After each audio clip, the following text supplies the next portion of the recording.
السلام علیکم ویورز، آج میں موجود ہوں پشاور نشتر حال میں. میرے ساتھ چترالی مشاعرے کے ایک بڑا نام چترالی شاعر الطاف حسین رومی صاحب موجود ہے. سب سے پہلے سر ہم آپ کو ویلکم کرتے ہیں اس ایونٹ میں، اور اس کے بعد سر سب سے پہلے تو آپ اپنا دو اشعار ہمیں سب سے پہلے آپ ہمیں سنائیں، آپ کا جو فیوریٹ اشعار ہو. Hanisen kono goyan prushtot shirin oraru Hanisen kono goyan prushtot shirin oraru albat krui bagaina biti hardichin oraru Nisen khatan de malot zaro cheroshti amalag lokhti chui pasta doyan biti ujurin oraru مشکی چه فهمگار هات اقلاتوری کتون جتام گانچلیو گانو گنا ایوشکی مجین اورارو. واہ واہ سر، بہت شکریہ. جو آپ نے چترالی مشاعرہ ابھی جو تقریباً 10 منٹ پہلے تھا، چترال کے جو نوجوان ابھی آ رہے ہیں مشاعرے کے اندر، ایک بندہ نے کافی بہت اچھے خوبصورت شعر انہوں نے پیش کیا. تو جو چاہ رہے کہ ہم بھی مشاعرے کے اندر آ جائیں یا پھر شعر لکھے. اچھا سوال ہے. اصل میں اس میں ایک بات ہے نا، وہ یہ ہے کہ یہ شعر و شاعری ادیب بننا یہ کوئی انسان کوشش سے، اسٹرگل سے، ایفرٹ سے نہیں بن سکتا. اس میں ایک پرابلم ہے، یہ فیکٹ ہے، یہ بات فیکٹ ہے. اور دوسری بات یہ ہے، جو آپ کے سوال کا پہلا پورشن ہے، یقیناً میں نے دیکھا بڑے زبردست اشعار ان لوگوں نے وہ ہم پر سامعین کے سامنے پیش کی، جو کہ ہر لحاظ سے داد دینے کے لائق ہیں. اور میں امید کرتا ہوں کہ ہماری نیو جنریشن یقیناً اس طرف بھی آئیں گے.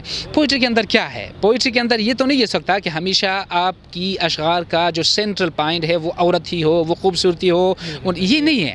اس میں پوئٹری کا مطلب یہ ہے کہ آپ معاشرے کے اندر کسی بھی ایک ایسے ایشو کو جو کہ لوگوں کے سامنے تک لے کے جانا چاہیے، لوگوں کے جو اتھارٹیز ہیں ان تک لے کے جانا چاہیے، اس مقصد کے لیے بھی آپ اپنے پوئٹری کو بطریق احسن استعمال کی طرف لے کے جا سکتے ہیں.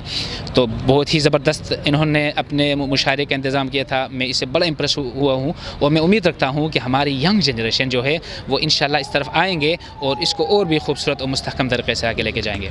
جی انشاءاللہ. سر اس کے بعد آج کا جو ایونٹ تھا کے P culture arts and culture کے نام سے، اس ایونٹ کے بارے میں ہمارے آڈینس کو کچھ بتائیں سر.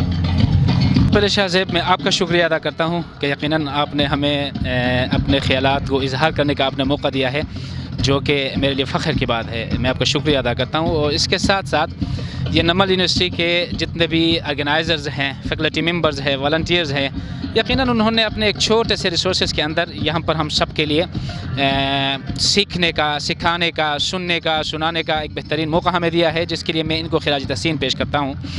دوسری بات، جہاں کہیں بھی زبان، ثقافت، کلچر سے متعلق ان سے ایسوسیٹڈ کوئی کام ہو تو وہاں پر جانا میں اپنے لیے اس کو اپنا ایک فرض سمجھتا ہوں.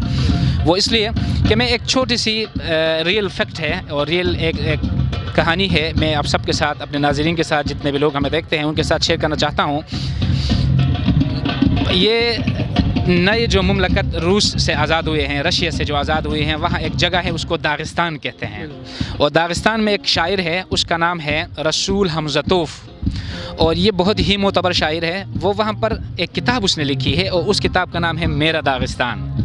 اچھا، اب اس میں سب سے انٹرسٹنگ بات یہ ہے کہ اس زبان کے صرف 3 لاکھ اسپیکرز ہیں، 3 لاکھ اسپیکرز ہیں، اور ان کی جو کتاب ہے وہ دنیا کے 45 مختلف زبانوں میں ٹرانسلیٹ ہو چکا ہے، اور millions and millions of books اس کے سیل آؤٹ ہو چکے ہیں. تو ان سے پوچھا گیا کہ یار، آپ ایک پروفیسر ہیں، انتہائی فیمس آدمی ہیں، آپ کی بہت چھوٹی سی زبان ہے، اگر آپ یہ کتاب اپنی زبان کے علاوہ کسی دوسرے زبان میں، لائک انگلش میں یا عربک میں یا پرشین میں لکھ لیتے تو آپ کو زیادہ عزت آپ کو میسر آ جاتی اور زیادہ مال آپ کو میسر آ جاتے. تو آپ نے کیوں یہ فیصلہ کیا کہ کتاب آپ اپنی ہی زبان میں لکھیں گے؟ تو اس نے بڑا ایک خوبصورت جواب دیا.